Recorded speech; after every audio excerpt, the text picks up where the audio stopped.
আজকে যে অনুষ্ঠানসূচি সেই অনুষ্ঠানসূচির আগে বেশি কথা বলা যায় না, যাবে না। ছোট কম যে কথাগুলো বলে গেল আমার লেখা পাঠ করছি, মনে করবেন এটাই আমার বক্তব্য। কথা বলবেন আপনি।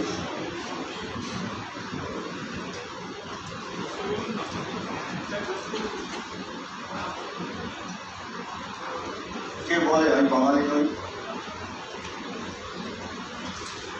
কে বলে আমি বাঙালি নই গো? আমি যে বাঙালি মস্ত, আমার বেড়ে ওঠাতে রয়েছে রবি ঠাকুরের হস্ত।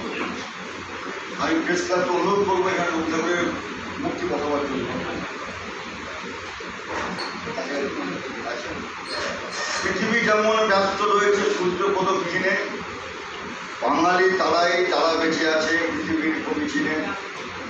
ঠাকুর মানি না কে বলেছে বলো? ঠাকুর বড় প্রিয়। ঠাকুর মানে তো রবীন্দ্রনাথ, তোমরাই চিনে নিও। কে বলে আমার রামের পুজোয় বিশ্বাস নেই মোটে, আমি যে বাঙালি তাই রাম নাম লেগেই রয়েছে ঠোঁটে। আড়াল করি না, অকপটে বলি রামের পূজারি আমি, বাঙালি বলেই রামের কাজেতে হয়ে উঠি তাই দামি। সতীদাহকতা রথে করেছে তিনি বাঙালির রাম, বাঙালির থেকে আমি বলিয়াম জীবনের পাই দাম। কেউ যদি বলে ঈশ্বরে আমি বিশ্বাসী নেই, শোনো বলে দিও তাকে ঈশ্বর মানি, ভুলব না কখনো। কেন যে তোমরা নাস্তিক হও, নাস্তিক অভিনয়ী, ঈশ্বর আমি মেনেছি বলেই ঈশ্বরবাদী হই। বিদ্যাসাগরী ঈশ্বর বেশে এলো এই অবাধা দেশে, বিধবা বিবাহ আইন এনেছে মেয়েদের ভালোবেসে। আপাতমস্তক বাঙালি আমি পৃথিবীর মহাদেশে, বাঙালির কাছে গঙ্গা পদ্মা যমুনার ঢেউ বেশে।